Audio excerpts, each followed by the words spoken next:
Todos. Hoje nós vamos estar iniciando a nossa aula multidocente, tá? Entre os cursos de agronomia e o curso de direito do CESUC.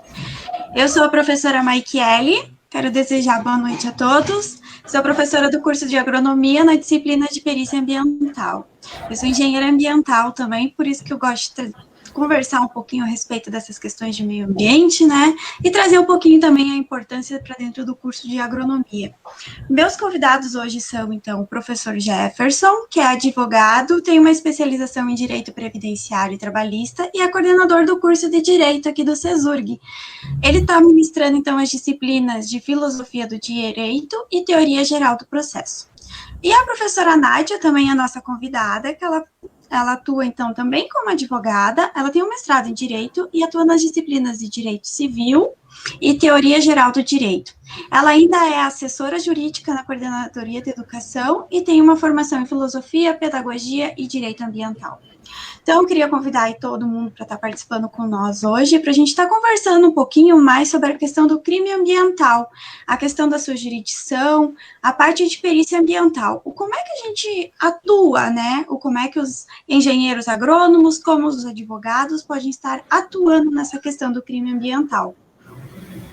Então, eu quero começar passando a palavra para a Prof. Nádia, que vai estar conversando aqui. O pessoal que está acompanhando a live pode ir fazendo suas perguntas, conforme for surgindo, a gente vai já esclarecendo aqui, já vai tirando todas as dúvidas. Boa noite, Prof. Nádia, boa noite, professor Jefferson, e um primeiro momento, obrigado por terem aceitado o meu convite e estarem participando hoje dessa aula multidocente. Boa noite. Boa noite a todos. Boa noite, a Prof. Maikiele, obrigada pelo convite. Muito interessante nós juntarmos dois cursos que aparentemente, teoricamente, talvez não tivessem toda essa afinidade, mas nós vamos ver no decorrer da nossa conversa que tem sim, né, muitos aspectos estudados nos cursos de engenharia agronômica, engenharia ambiental, engenharia florestal, tem uma conexão muito estreita com o direito. Boa noite, Prof. Jefferson. Boa noite a todos os colegas professores do CESURG e a todos os alunos que nos acompanham de todos os cursos. Inicialmente era para ser só uma aula, né? Uma conversa com os alunos da Prof. Maikiele, e aí ela me conta que seria uma live no Face, e eu já fiquei apavorada, porque é a minha segunda experiência em live. Vamos ver o que sai, tomara que tenhamos sucesso nesse empreendimento. Eu já alerto a todos vocês que o meu objeto de estudo, para que não se criem muitas e falsas expectativas, o meu objeto de estudo foi como o Estado brasileiro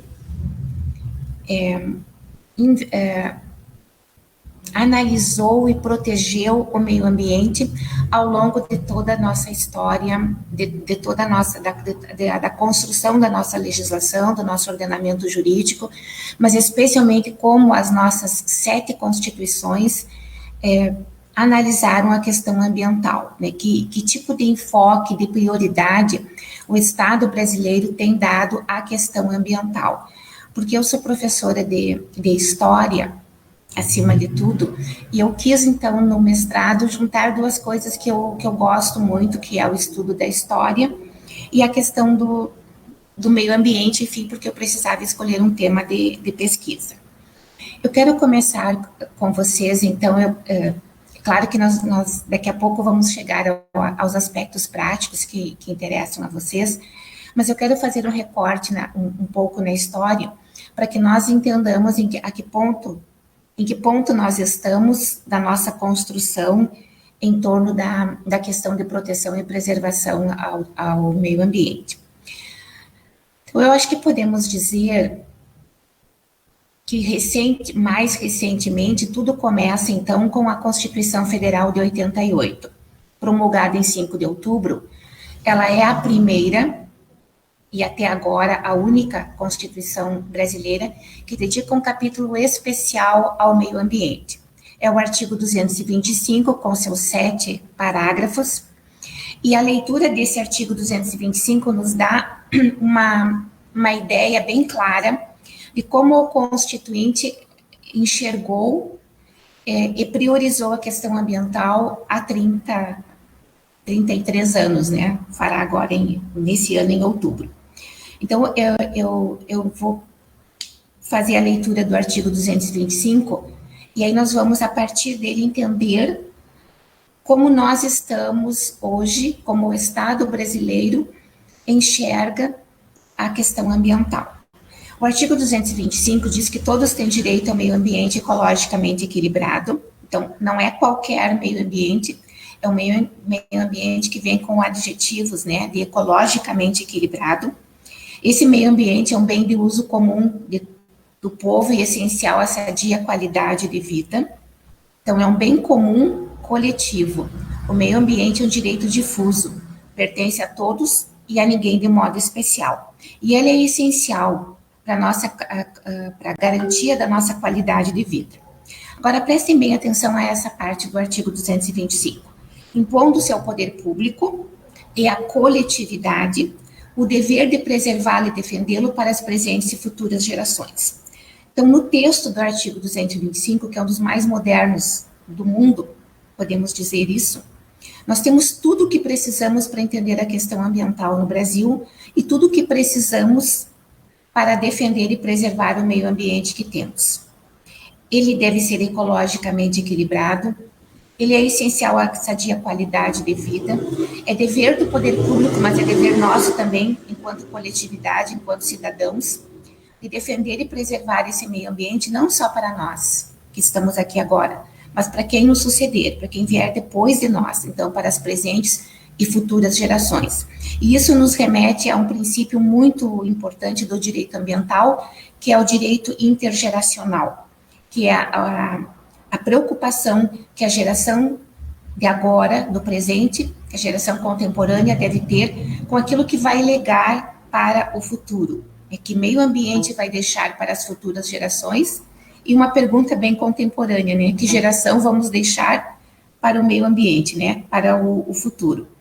E dentro do artigo 225, nós vamos encontrar as incumbências, os deveres do poder público, que é preservar e restaurar os processos ecológicos essenciais, que é preservar o patrimônio genético do país, as experiências genéticas fazem parte do equilíbrio do meio ambiente, o estudo de impacto ambiental que todo empreendimento deve ter, seja ele agrícola, seja ele urbano, a promoção da educação ambiental, que é uma luta nas escolas, né, de nós termos uma disciplina específica de educação ambiental, que nós sabemos que se todos ficarem com o compromisso de trabalhar, acaba que ninguém trabalha, então precisa ter uma disciplina específica de educação ambiental, é da educação infantil, quando eles entram na escola aos 4 anos, que se deve começar a trabalhar esses princípios de direito ambiental, proteção à fauna e à flora.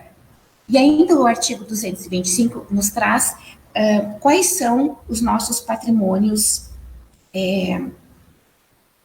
quais são os nossos patrimônios nacionais, que são a floresta amazônica, a Serra do Mar, o Pantanal mato-grossense, a Mata Atlântica e a zona costeira. Então, nesse gigantesco país, nós temos todos esses patrimônios a serem preservados, a serem defendidos. O que não é fácil, dada a extensão territorial do nosso país e a pequena e insuficiente fiscalização que temos. De 1988, 10 anos depois, nós temos a Lei dos Crimes Ambientais, que é a Lei 9605/98. Essa lei é também um marco, porque ela vai nos dizer o que é crime ambiental, como ele deve ser combatido e como o meio ambiente agredido, violado, pode ser restaurado, deve ser restaurado. Quais são os mecanismos que o Estado tem para preservar e resgatar as condições de equilíbrio ecológico quando um determinado lugar sofreu algum impacto ambiental. Então, nessa lei nós vamos encontrar a tipificação dos crimes, os tipos penais e as sanções que devem ser aplicadas. Além dos crimes ambientais, causados aos elementos que compõem o meio ambiente de modo geral, nós temos aqueles específicos, que são os crimes cometidos contra a flora, contra a fauna, contra os nossos recursos naturais, contra o nosso patrimônio cultural, todos eles considerados crimes ambientais, protegidos, albergados por essa lei, a 9605/98. Por exemplo, quando uma empresa não tem uma licença ambiental ou não emitiu o MTR, que é o Manifesto de Transporte de Resíduos, e ela está transportando resíduos sem o MTR é um mecanismo criado pelo Ministério do Meio Ambiente, que através do CINIR, que é o Sistema Nacional de Instrumentos de Política Nacional de Resíduos Sólidos. Então, se a empresa está transportando resíduos e não tem essa licença para esse transporte, ela estará descumprindo uma norma, uma exigência prevista na legislação ambiental e ela é passível de punição através de multa, então uma punição administrativa, se for o caso, ou, inclusive, uma penalidade maior, uma sanção penal. Eu quero aqui fazer um parênteses que eu acho crucial no momento que estamos vivendo. Às vezes nós pensamos, nós temos que é uma fala que eu faço muito com os alunos do direito, mas que serve para nós todos que somos cidadãos. Muitas vezes nós pensamos no Brasil que a solução para todos os nossos males, para todas as nossas mazelas, que não são poucas, nós pensamos que a solução é sempre criar leis. Sim, a solução, muitas vezes, está na criação de uma lei, se aquela situação ainda não foi prevista em lei. Mas o que nós temos agora, urgente, é criar uma cultura de cumprimento à legislação. Nós temos legislações avançadas, nós temos legislações, a nossa Constituição é considerada uma das melhores do mundo. Ela vai fazer 33 anos e nós não conhecemos esse texto. Nós não conhecemos a Carta Magna, como dizemos em direito, nós não conhecemos esse texto que é muito bom, que é um texto avançado, que é um texto completo, que é um texto que se preocupou em preservar nossos direitos, nossas garantias e trabalhar também os nossos deveres, porque é uma balança que precisa estar sempre bem equilibrada, direitos e deveres, e nós estamos sempre preocupados em criar novas leis. Quando nós temos uma legislação rica, apenas que precisa ser conhecida e cumprida. No caso dos crimes ambientais, começando por crimes contra a fauna, por exemplo, contra uma espécie rara ou ameaçada de extinção, eu trago aqui só alguns exemplos. O que é um crime ambiental contra a fauna? O que se caracteriza como um crime ambiental contra a fauna? Contra uma espécie rara ou que esteja em processo de extinção. Em um período proibido a caça. Há períodos no Brasil em que a caça é liberada, em que a pesca é liberada, mas há períodos que não. Então, se caçar ou pescar em períodos proibidos, em períodos em que não há licença para isso, isso se constitui em um crime ambiental. Crimes praticados durante a noite, quando a fiscalização, a vigilância costuma ser menor, e crimes cometidos com abuso de licença. Tinha licença para fazer uma determinada ação, mas fez aquilo e foi adiante. Isso se constitui em um crime contra a fauna. Crimes contra a flora. São aqueles crimes que degradam ou prejudicam ou causam danos à vegetação, sobretudo se for uma APP, uma área de preservação permanente, onde não é permitido plantar. Além de danificar a vegetação primária ou secundária em estágio avançado, às vezes, ou médio de regeneração. Então, danificar uma vegetação que esteja em processo de regeneração também se constitui em crime ambiental. que é uma área de preservação permanente? São aquelas áreas com limites rígidos impostos pela legislação, onde a exploração econômica não é permitida, porque precisam ser preservados para que se garanta aquilo que o artigo 225 traz lá no seu texto, o meio ambiente ecologicamente equilibrado. Então, são considerados crimes contra a flora. O corte de árvore e a extração de madeiras ou de florestas consideradas de preservação permanente, atear fogo na floresta, gerar de forma direta ou indireta incêndios em matas e vegetações,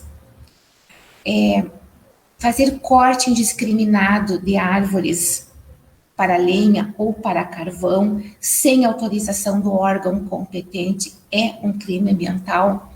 Extração de pedra, cal, calcário ou qualquer outro mineral sem a licença, sem o conhecimento do domínio público, sem licença, em áreas de preservação permanente, sempre agravam o crime.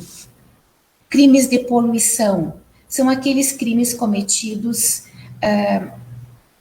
além dos limites permitidos por lei. Às vezes, as empresas provocam a mortandade de animais ou a destruição de algum ambiente que provoca poluição. Isso é passível de sanções como reclusão de 1 a 4 anos e multa. Então, toda aquela ação que provoca poluição, seja ambiental ou seja sonora, o ouvido humano não suporta acima de entre 70 e 80 decibéis. Acima disso, é um crime ambiental.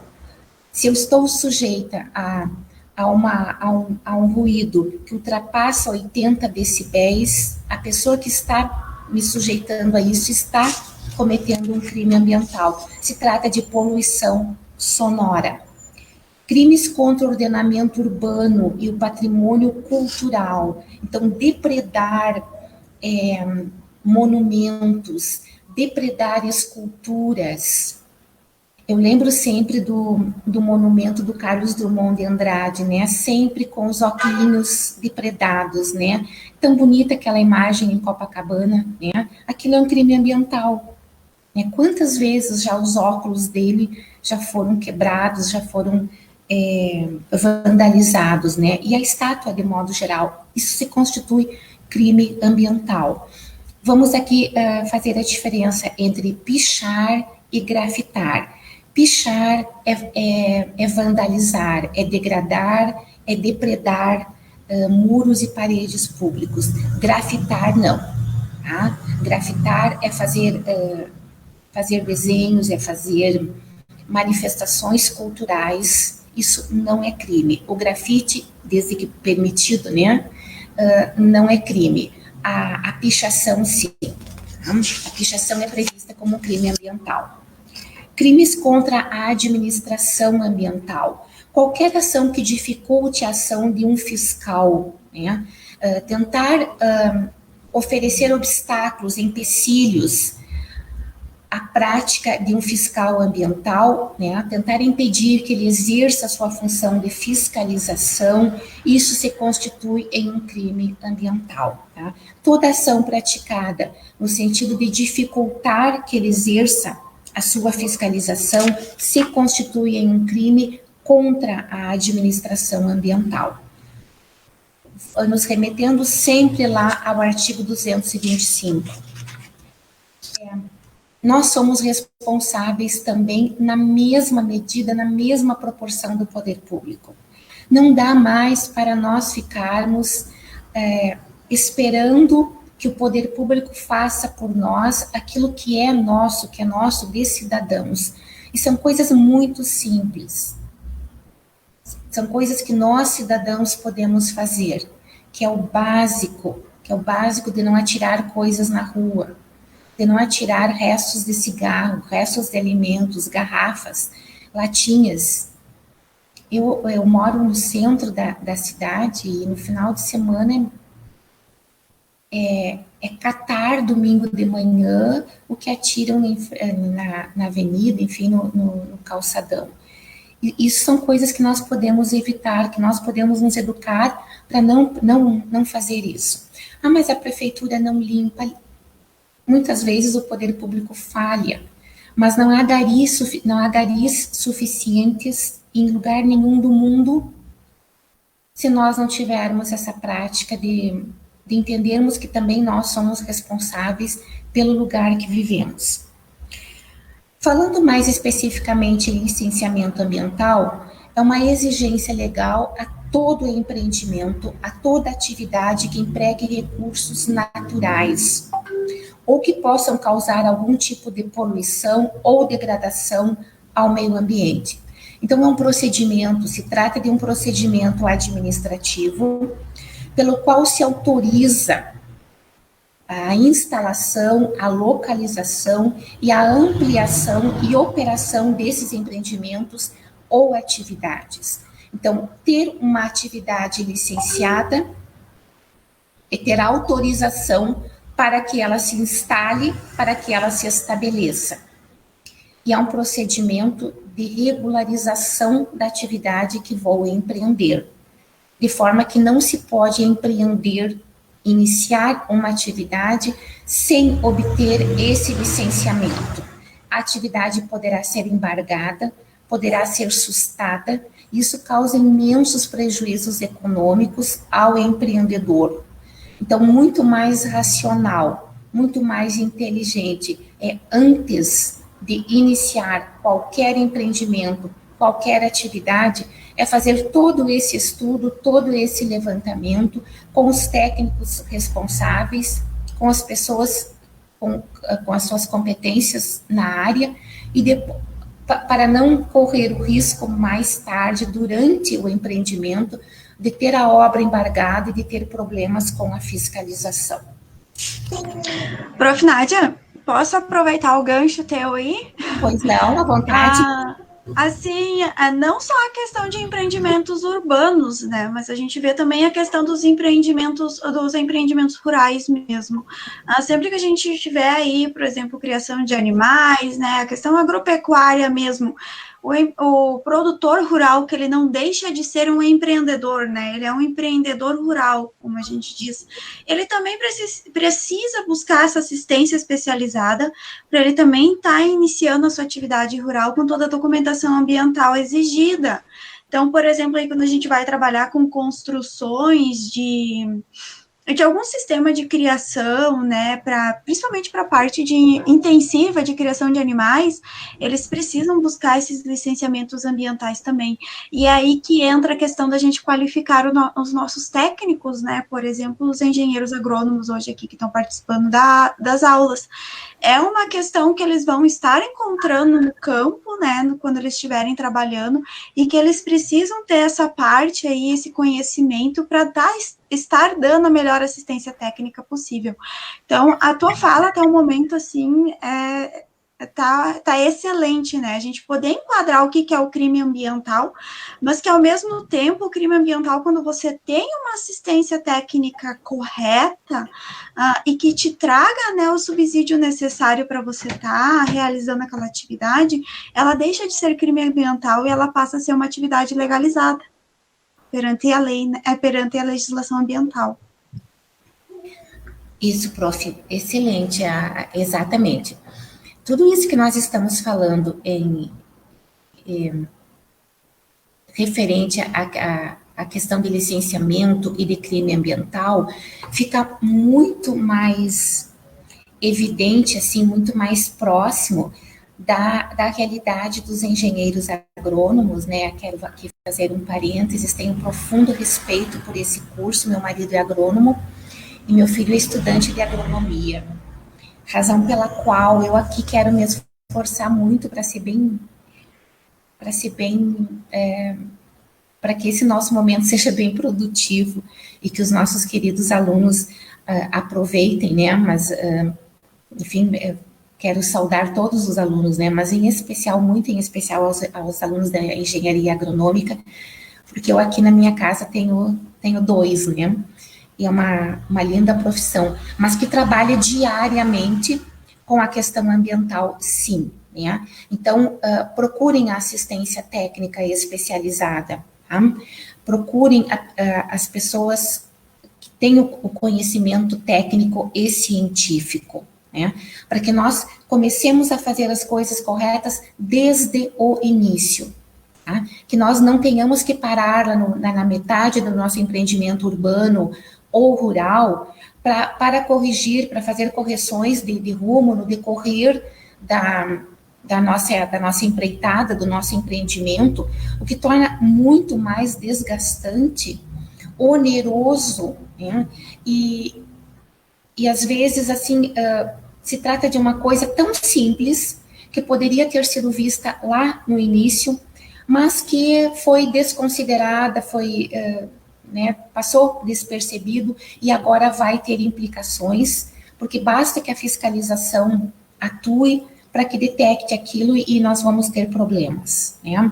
Então, sobretudo nessas áreas, né, que envolvem gestão de animais e agropecuária, de modo geral, o licenciamento é fundamental, né? E toda essa questão ambiental está muito presente. Bom, o licenciamento ambiental, ele tem fases, tá? Ele tem 3 fases. Começa com a licença prévia, LP, tá? Essa licença, ela deve ser solicitada, deve ser requerida na fase de planejamento de implantação. Então, estamos planejando qualquer atividade que seja, tá? Seja na zona urbana ou seja uma atividade agropecuária na zona rural, tá? Nós vamos precisar dessa licença prévia para implantação, para alteração ou para ampliação, do empreendimento. Essa licença é uma licença que apenas diz assim: o projeto é viável do ponto de vista ambiental. Então, essa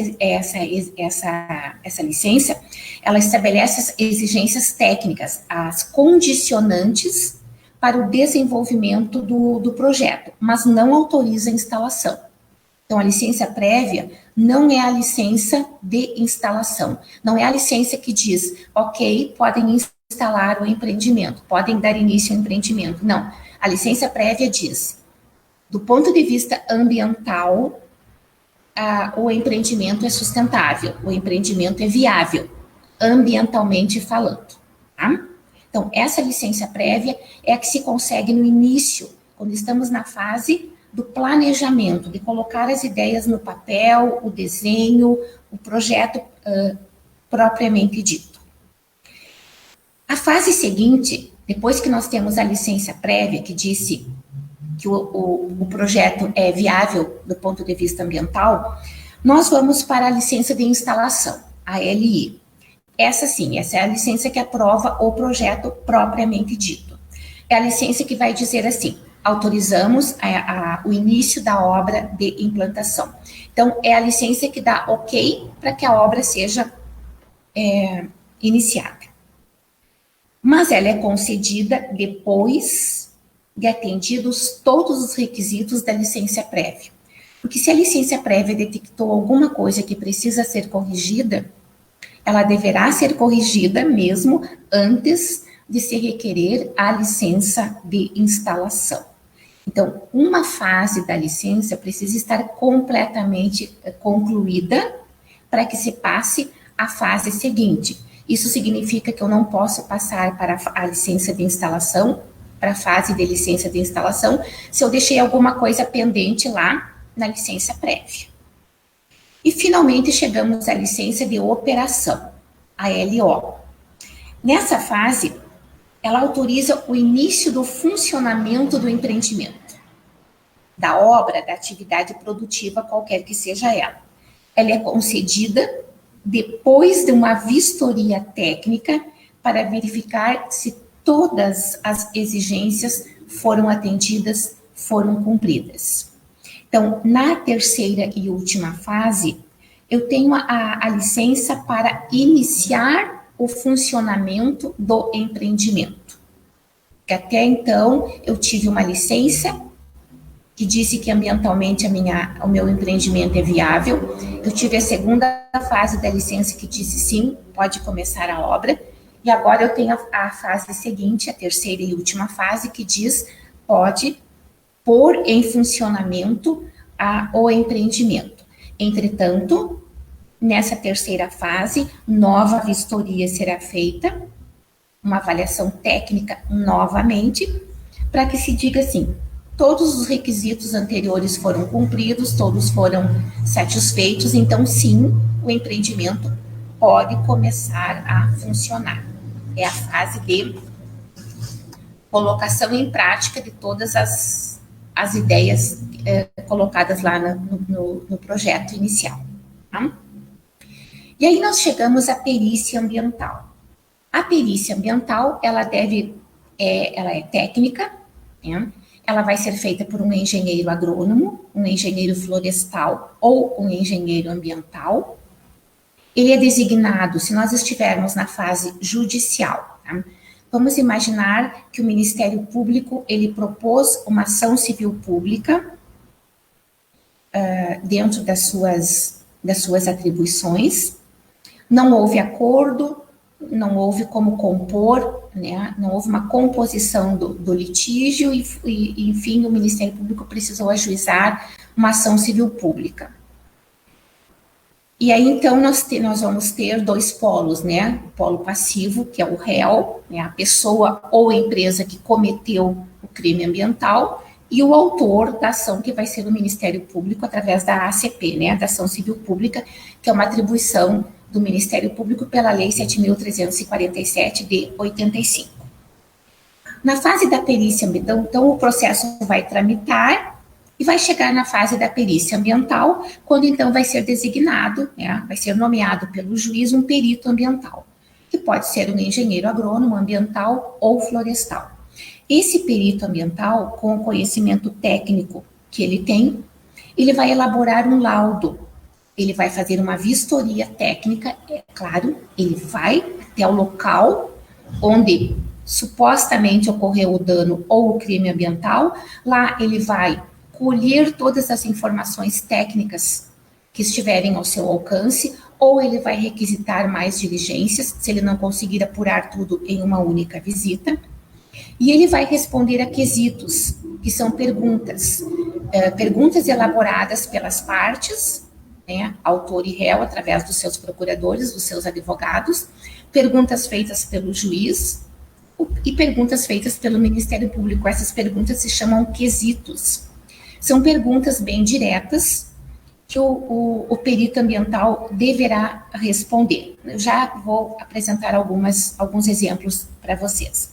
O ideal é que uma perícia ambiental tenha um olhar, tenha uma perspectiva multidisciplinar.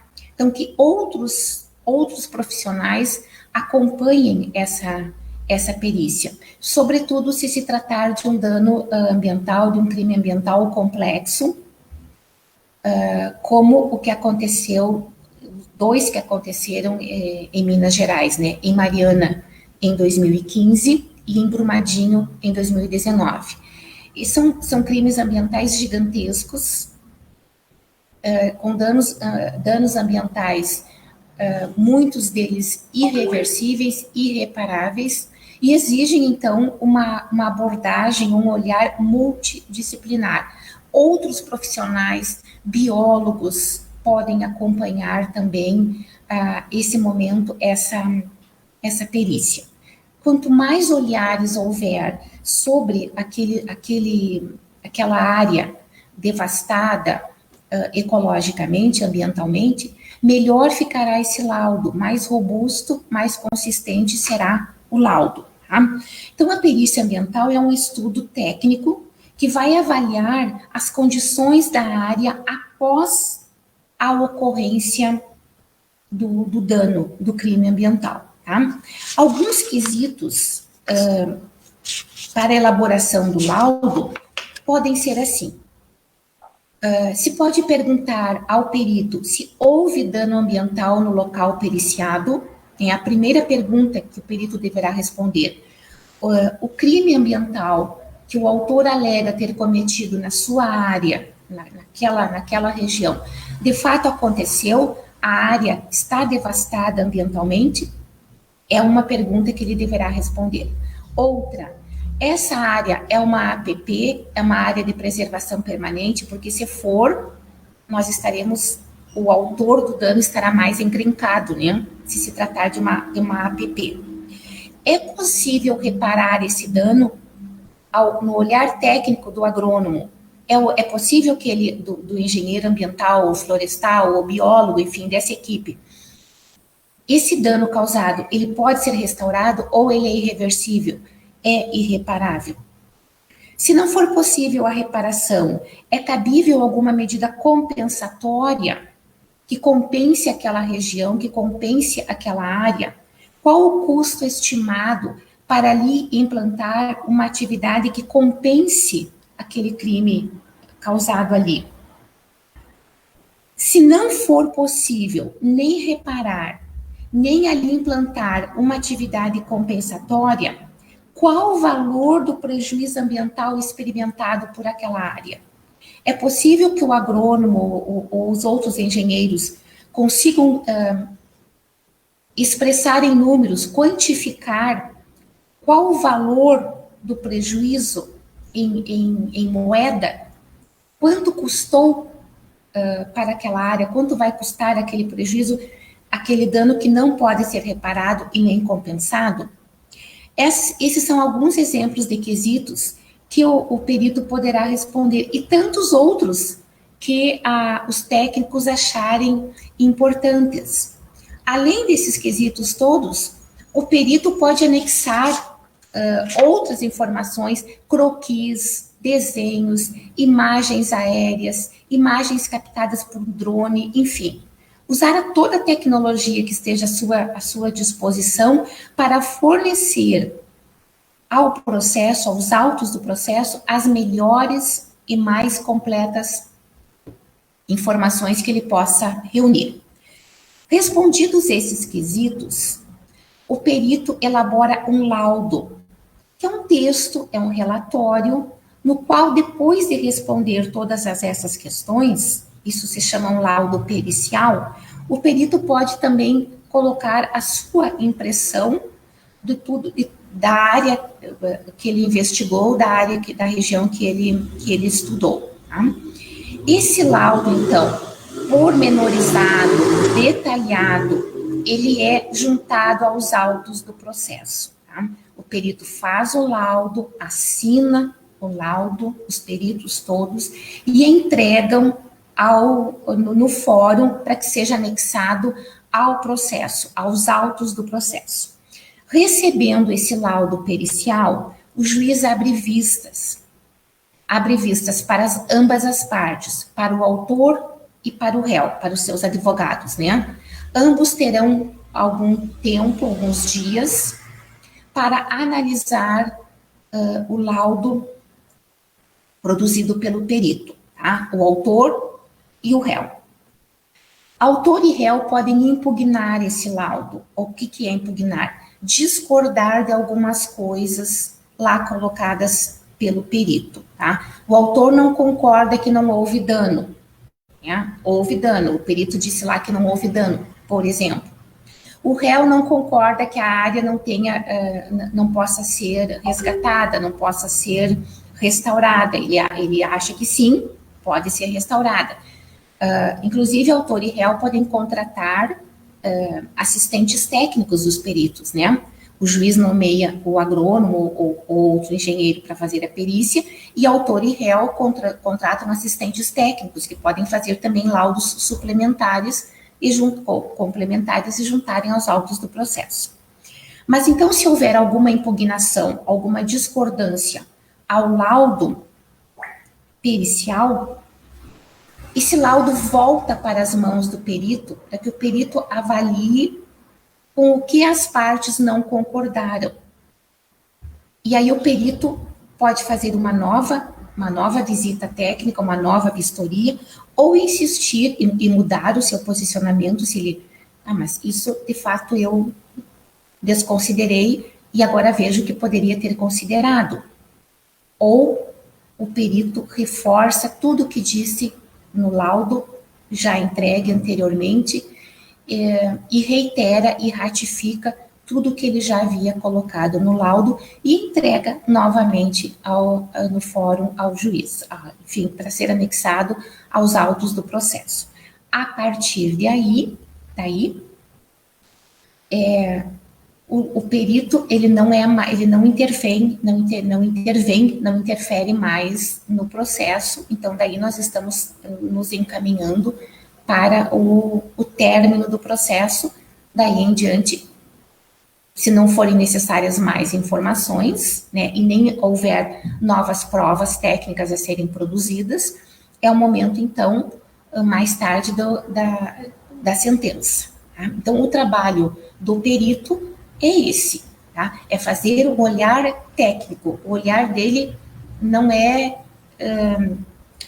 pode ser parcial, né? O olhar dele tem que ser rigorosamente técnico e colocar no laudo aquilo que ele viu, né? Aquilo que seus olhos peritos, os seus olhos de técnico, identificaram na área que ele foi vistoriar, na área que ele foi investigar.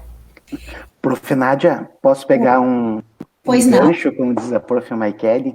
Pois não. Boa noite aos alunos, boa noite aos professores, né? Sejam bem-vindos a essa aula multidisciplinar, muito bem conduzida pela Prof. Nádia, com excelentes conhecimentos a todos nós.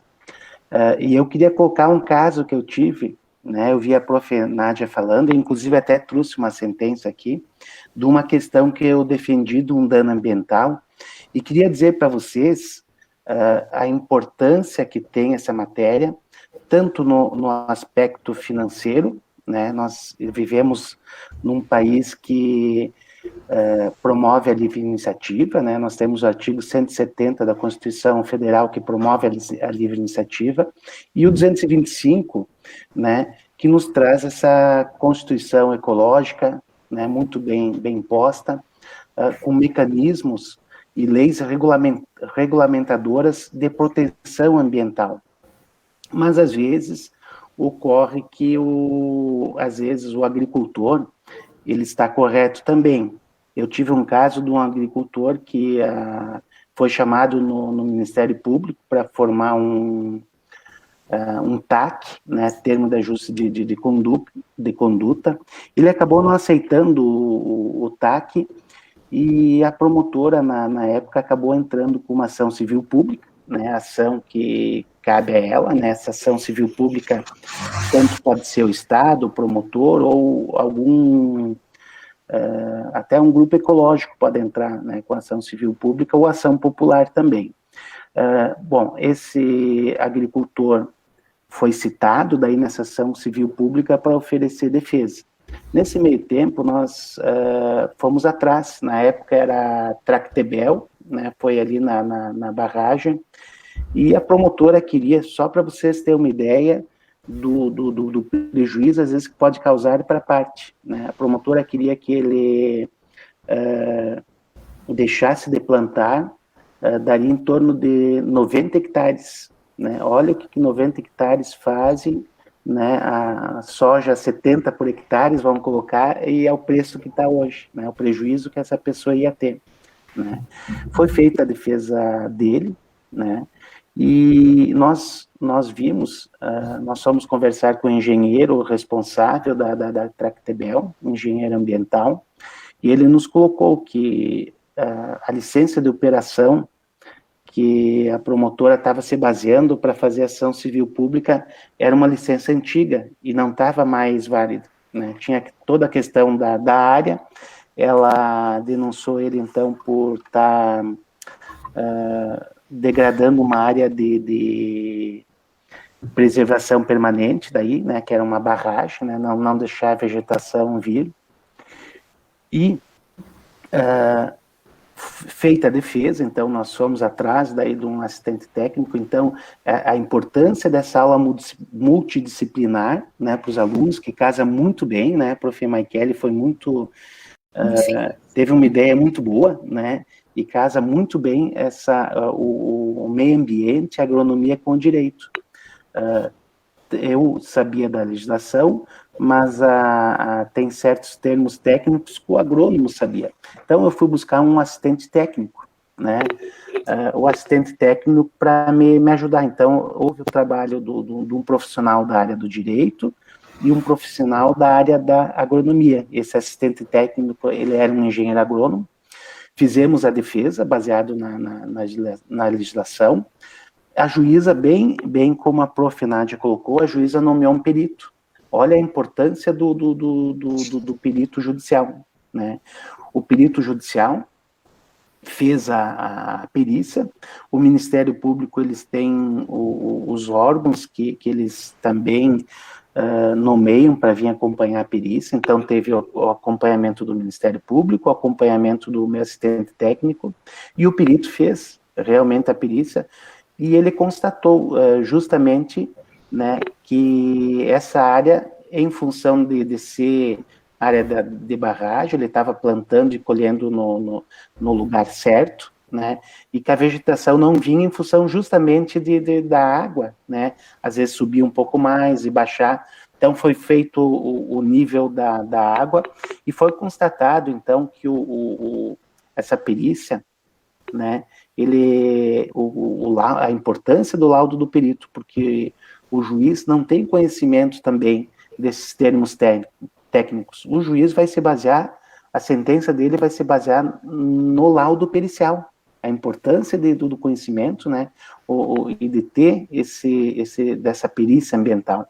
Então, o perito deu um laudo, e esse laudo foi favorável, né, ao meu cliente. Nós aceitamos o laudo. Eu vi que o MP também acabou não contestando o laudo, né, e a juíza acabou dando a sentença favorável ao cliente. Esse processo, ele se desenrolou por 3, 4 anos, né, e quando a promotora, na época, entrou com a ação civil pública, ela pediu uma liminar para ele não plantar mais os 90 hectares, perda da área permanente, e destruir uma lavoura que ele já tinha plantado, só faltava ele colher, né. A juíza acabou deferindo essa liminar dele eliminar, né, e nós conseguimos reverter. Então, antes de nós fazermos a defesa, revertemos em agravo de instrumento, que é um mecanismo do direito que nós utilizamos para atacar uma decisão que não é de mérito, né, e ele conseguiu, então, plantar nesses 4 anos, e depois ele teve essa área. Olha o prejuízo que ele ia ter, de repente, se depois ele ganhasse a ação e ele ficasse esses 4 anos sem pagar, né. Quem é da agronomia pode fazer os cálculos, né, 90 hectares, vamos colocar que colhe 70, coloca o preço da soja de 160 reais, né, claro que hoje tá muito alto, né, mas o prejuízo que essa pessoa ia ter. E então, ressaltar, né, a palestra da prof. Nádia, da importância dessa multidisciplinaridade do profissional do direito e do profissional da agronomia também, né. Nesse caso concreto, né, foi visto e foi feito justiça. Na realidade, o embasamento, né, foi todo ele feito numa licença de operação que não era mais utilizada pela empresa, tanto que a empresa foi favorável. Meu cliente, a empresa Tractebel, deu os laudos, tudo favorável a ele também, né, então ele estava muito bem embasado, até porque o dano ambiental, ele é muito perigoso, porque ele tem a responsabilidade objetiva, né, na realidade ocorreu o dano, se ele fez o dano, ou se ele agiu com omissão, né, ou se é potencialmente poluente, tendo nexo causal, a pessoa vai indenizar, vai pagar, né, e as multas ambientais são multas muito grandes. Então, eu ressalto novamente de nós conhecermos essa matéria, né, e nós sabermos onde nós estamos pisando, né. Queria colocar aqui, então, que a questão da livre iniciativa e do meio ambiente, né, é justamente na licença ambiental que se dirime essas mazelas. a pessoa tem a livre iniciativa, mas vai ter que fazer de acordo com o meio ambiente. E esse é o profissional, né? Eu acho que a Maikele faz esse serviço, de dizer, não, você pode montar aqui um chiqueirão, mas você vai ter que botar um filtro aqui, um filtro ali, né? De acordo com o meio ambiente, porque o meio ambiente é o interesse, que nem disse a prof, de todos, né? Todos nós somos interessados. E dá para ver, né, que dá para trabalhar, então, com a livre iniciativa e com o ambiente, né, um ambiente melhor para todos, né? Nós estávamos no antropocentrismo e, inclusive, com essa Constituição, você tem a ideia do biocentrismo, né, do meio ambiente. O meio ambiente bom, ele causa uma vida mais digna para as pessoas também, né? A Prof. Nádia está colocando muito bem. Desculpa, prof, se eu atrapalhei o teu raciocínio, mas eu tinha que colocar justamente nessa parte que a senhora tocou, esse aspecto e da importância que nós temos que ter em estudar, né, as leis ambientais. Eu tenho que destacar também o produtor rural ter negado aceitar o TAC, né? Isso foi muito interessante. Foi muito interessante. Porque parte de uma orientação muito bem dada por alguém para esse produtor rural. Sim. Que ele teve ali, porque a gente sabe que é complicado chegar, né, numa audiência em função de um crime ambiental. A palavra crime, ela já acaba por si só assustar, né, quem está ali naquela audiência. E o produtor, ele negar aceitar o TAC é porque realmente ele tinha sido muito bem orientado. Sim. Inclusive, tinha pena de prisão, um monte de coisa, era de assustar a ação civil pública, né, assim. Sim. Mas ele acabou saindo, ele foi forte, acabou saindo muito bem. Um abraço a todos. Obrigada pela contribuição, prof. Sempre a aula multidocente tem uma riqueza, né, de olhares diferentes sobre o mesmo tema, né, que é o que enriquece a conversa e o debate, né? A situação é uma, mas o olhar é diferente conforme a posição em que estamos, né? E aí o prof. Jefferson citou, com propriedade, o artigo 170 da Constituição Federal, ele é o artigo que fala da ordem econômica, e lá está o meio ambiente. O artigo 170 diz que a ordem econômica brasileira é fundada na valorização do trabalho humano, na livre iniciativa, e adota como princípio a defesa do meio ambiente. Então, essa preocupação ambiental, ela perpassa por todo o texto constitucional, né? Essa nossa Constituição de 88 é uma Constituição cidadã, e é uma Constituição ecológica, né? Dentro de uma visão ampla de ecologia, que não tem a ver apenas com a natureza, mas tem a ver, além de ter a ver com a natureza, mas com o bem-estar integral do ser humano. O crime ambiental, ele tem tripla repercussão. Ele repercute na esfera administrativa, na esfera civil e na esfera penal. Então, para proibir eventuais ameaças ou lesões ao meio ambiente, a Constituição, no artigo 225, que é um artigo histórico, né, revolucionário, prevê que as condutas e atividades consideradas lesivas ao meio ambiente sujeitam os infratores, pessoas físicas ou jurídicas, e aqui temos uma novidade, porque antes nós tínhamos apenas as pessoas físicas como potenciais infratores, agora nós sabemos que pessoas jurídicas cometem crimes, inclusive crimes ambientais muitas vezes, então sujeita as pessoas físicas ou jurídicas a sanções penais, civis e administrativas. E agora vamos ver um pouquinho de cada uma delas. Na responsabilidade administrativa, ela não se fundamenta na teoria objetiva, que é a teoria que independe de culpa. Ela se fundamenta na teoria subjetiva. Então, para aplicar uma multa, uma advertência administrativa, nós vamos precisar comprovar o dolo ou a culpa do suposto infrator. Diferença entre dolo e culpa: no dolo, a pessoa tem a intenção de provocar o dano. Na culpa, não. Na culpa se age com negligência, imprudência ou imperícia, mas sem a intenção de provocar o efeito danoso. Nós só podemos falar em responsabilidade objetiva quando nós estamos no âmbito, na esfera civil. Na esfera administrativa, não. Na esfera administrativa, preciso provar que existiu a culpa.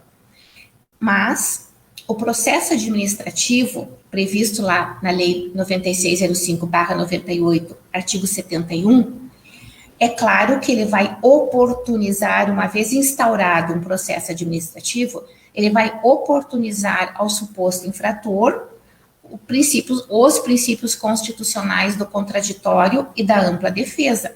Não é um processo inquisitório, né?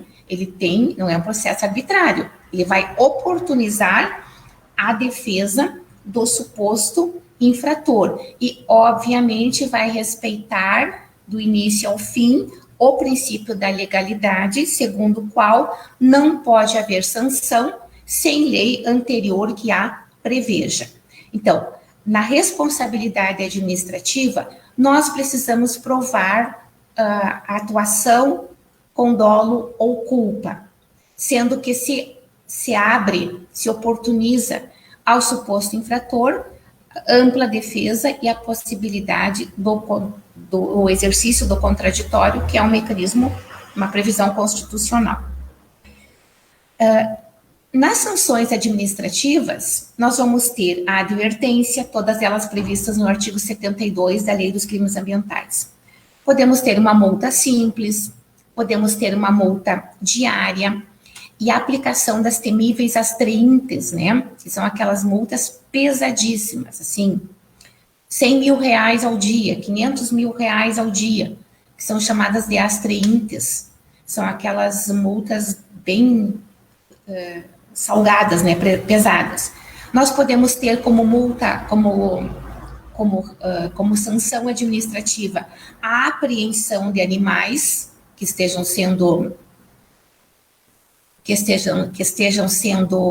prejudicados, enfim, com alguma atuação. Nós aqui tivemos a apreensão de galos de linha, né, que é uma prática indescritível, né? A mim é inconcebível. Eu acho que a palavra inconcebível me representa bem, né, em relação a esse crime ambiental. Suspeição de venda e de fabricação do produto, embargo de uma obra ou de uma atividade. O embargo de uma obra é uma infração administrativa, é uma penalidade administrativa. A demolição da obra, a suspensão parcial ou total de atividades que sejam consideradas lesivas. Tá? Isso tudo na responsabilidade administrativa. Na responsabilidade civil, aí sim nós vamos ter a responsabilidade objetiva. Essa é fundada na teoria do risco. E essa, eu apenas tenho que demonstrar o nexo causal, sobre o qual o professor Jefferson falou antes, entre o evento danoso e o suposto infrator, né? Então, eu tenho que provar que aconteceu uma lesão ao meio ambiente e que eu tenho que provar que entre o evento danoso e a fonte poluidora existe um nexo de causalidade. Eu preciso apenas provar isso, eu não tenho que provar culpa. Se agiu com culpa ou se não agiu com culpa. Porque a responsabilidade civil é objetiva, ela independe de culpa. Então, aqui nós deixamos de lado a responsabilidade subjetiva, que depende de culpa, e substituímos pela teoria da assunção do risco. A pessoa assume o risco de provocar um dano ambiental. Tá? Isso na responsabilidade civil. Para completar esse tripé de responsabilidades, nós temos a responsabilidade penal. Né? Até pouco tempo atrás, nós achávamos que somente as pessoas físicas cometiam crimes, inclusive ambientais. Agora, nós sabemos que as pessoas jurídicas cometem crimes, temos isso assentado, né, juridicamente, e as pessoas jurídicas podem ser punidas tanto quanto as pessoas físicas quando cometem crimes, tá? Então, nós temos a imputabilidade definida como conjunto de condições pessoais que dão ao agente capacidade para ser juridicamente responsabilizado por algum ato. Isso cabe também para as pessoas jurídicas. Tá? A Constituição Federal, esse artigo 225, no parágrafo 3º, é que nos traz a responsabilidade das pessoas jurídicas, caso elas cometam infrações através do seu representante legal ou através de um preposto. Tá? E aqui, eu lembrei antes, mas trago agora de novo, lembram em Mariana, né, Minas Gerais, 5 de novembro de 2015, o rompimento da barragem em Fundão, da mineradora Samarco. A mineradora Samarco ela é controlada pela Vale do Rio Doce e pela BHP. Ela liberou 62 milhões de metros cúbicos de rejeitos de mineração. O impacto ambiental causado pelo rompimento dessa barragem, ele foi caracterizado pelos peritos como, em algumas circunstâncias, como irreversíveis. São irrecuperáveis os danos causados por essa tragédia lá em Mariana. E mais recentemente, há 2 anos, recém-completados, 25 de janeiro de 2019, o rompimento da barragem lá em Brumadinho, também em Minas Gerais, e também de uma barragem controlada pela Vale do Rio Doce. Lá nós tivemos 252 mortes e 11 pessoas até agora desaparecidas. São pessoas, a Vale é uma pessoa jurídica, né?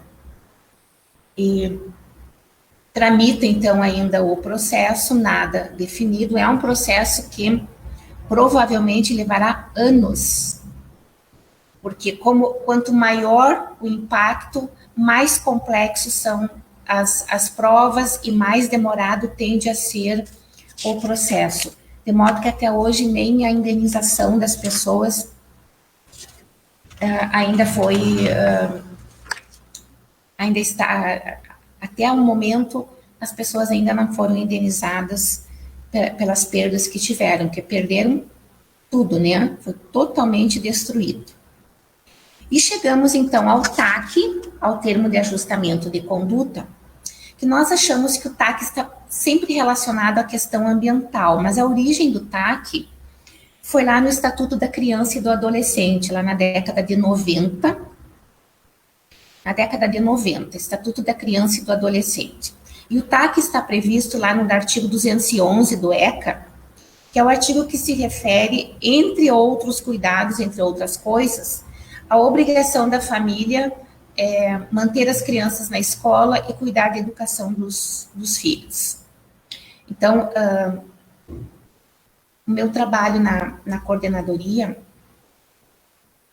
me fez entrar em contato com muitas situações assim. São muitas as famílias que negligenciam a educação, inclusive a matrícula, porque eu estava acostumada como professora a ver, nos 25 anos que fiquei na escola, a ver a negligência dos pais, enfim, de quem cuida da criança, de acompanhar as atividades que a criança leva para casa. Isso era comum para mim. Mas o não matricular a criança na escola, criança em idade escolar, dos 4 aos 17 anos, que está fora da escola, isso é crime. Isso é crime de abandono intelectual, previsto lá no Código Penal. E previsto no ECA, no artigo 211. Então, pais que deixam de de colocar seus filhos na escola, em idade escolar, podem ser chamados a fazer um TAC, um termo de ajustamento de conduta. Então, a primeira história do TAC é com o Estatuto da Criança e do Adolescente. Depois, também aparece lá no Código de Defesa do Consumidor, na legislação consumerista, também TAC com empresas que reiteradamente acabam cometendo crimes contra o consumidor. E na nossa Lei de Crimes Ambientais, né, a 9.605/98. Tá? O TAC, então, é uma proposta, né, de ajustamento de conduta entre o infrator, o suposto infrator, e o órgão público. Tá? Originalmente, a Lei da Ação Civil Pública, que é uma lei, que é a Lei 7347/85, ela previa o inquérito civil, né, dentro da ação civil pública. Mas, mais tarde, nós temos agora, então, a possibilidade do inquérito civil, que só pode ser instaurado pelo Ministério Público, mas nós temos a possibilidade de ação civil pública, que pode ser instaurada por órgãos públicos, como, por exemplo, o IBAMA. O IBAMA pode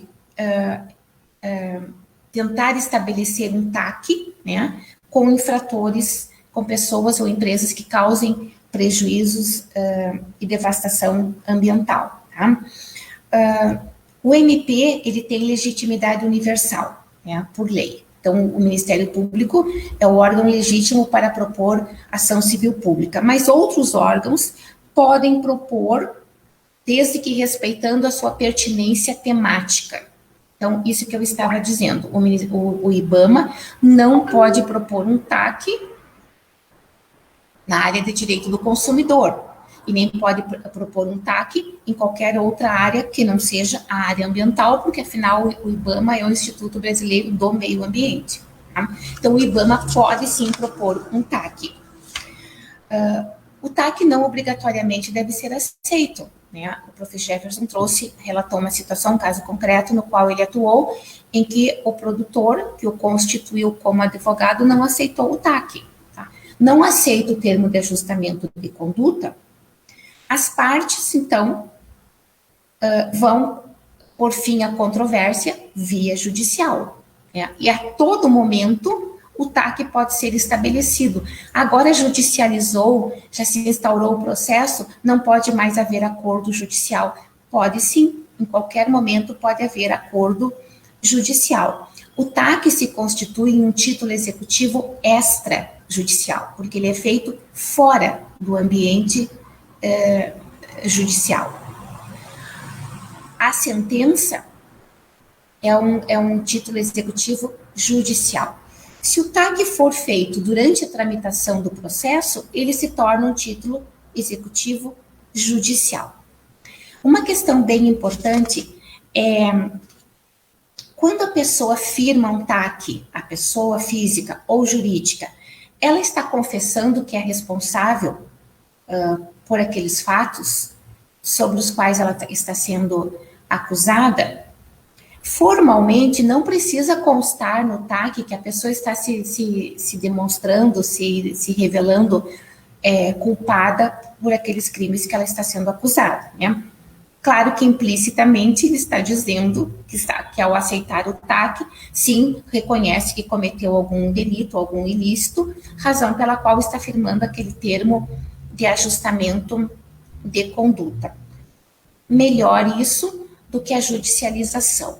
Entretanto, há situações em que a pessoa tem tanta certeza de que não cometeu nenhum ilícito, ou de que aquele TAC é abusivo, é exagerado, extrapolou tudo, e ao assiná-lo vai ser irremediavelmente prejudicada, que não assina o TAC, deixa que a ação seja instaurada pelo Ministério Público, deixa que a ação seja instaurada, que a questão seja judicializada, e vai discutir lá, no tramitar, no correr da ação, as questões pertinentes. Até porque, lá, com a ação instaurada, nós vamos ter a presença importantíssima do perito, né? E nessas questões aqui, do perito ambiental, que deverá ser um agrônomo, engenheiro ambiental ou engenheiro florestal, numa abordagem multidisciplinar, podemos também ter um olhar técnico de um biólogo, enfim, olhares técnicos, olhares especializados. Era isso que eu tinha para colocar, estou à disposição, espero não ter frustrado vocês além do limite do razoável, mas era isso que eu tinha, que eu organizei para dizer a vocês, né, com bastante respeito a todos os alunos, com muito carinho, muita consideração, a Prof. Maikele, que fez esse convite assim tão querido, né, tão especial, ao Prof. Jefferson, que está aqui conosco, né, para não nos deixar sozinhas, assim, é muito importante a presença do coordenador do curso de Direito estar conosco nesse momento, aos alunos do curso de Direito, das duas turmas, né, a turma de TGD e de segunda-feira e a turma de Direito Civil, obrigações de terça-feira, um abraço carinhoso, se estão nos ouvindo, um beijo afetuoso a todos vocês, muito obrigada por terem estado aqui conosco, e a todos os alunos do CESURG, muito obrigada pela participação, foi um prazer imenso estar aqui com vocês.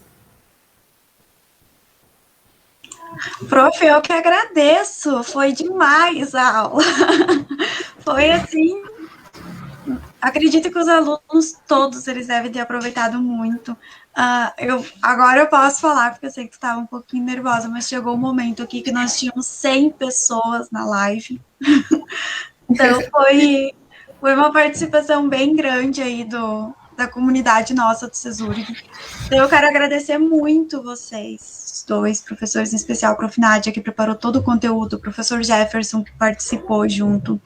E a gente trouxe, então, essa questão, né, de como que a agronomia, o direito podem estar trabalhando junto, e isso é extremamente importante a gente trabalhar, porque é um diferencial dos nossos cursos, né, essa questão mais multidisciplinar, essa questão deles terem disciplinas que abranjam, né, mais questões dentro da profissão deles. Eu gosto sempre de falar para o pessoal da agronomia que a perícia ambiental é uma atribuição deles, eles têm uma atribuição técnica para isso, e eles precisam saber, né, como agir, porque eles logo vão estar aí no mercado de trabalho. Então, agradecer muito a participação de vocês, agradecer muito também aos alunos do curso de Direito e aos alunos do curso de Agronomia, os meus colegas professores lá do curso de Agronomia também, que liberaram suas turmas para estarem assistindo e participando com nós. E desejar aí uma excelente noite para vocês. E fica o meu muito obrigada, porque realmente foi uma aula excelente hoje. Professor Jefferson, não sei se você quer falar alguma coisa. Sim, quero falar, sim. Queria agradecer a Prof. Maikele desse convite que a Prof. nos fez, né? E a Prof. Nádia em aceitar esse desafio e falou muito bem sobre o tema ambiental, né? Dissecou praticamente todo o tema ambiental, assim, trouxe informações muito importantes. Queria dar os parabéns à Prof. Nádia, né? E dizer que tomara que a gente faça novamente, né, uma aula multidisciplinar, né? A ideia da Maikele foi muito boa e muito bem recepcionada pela Prof. Nádia, né? Então, gostaria de agradecer também aos professores que se fizeram presente, os alunos também que acompanharam, né? Pela essa participação, teve vários alunos do direito e vários alunos da agronomia, né?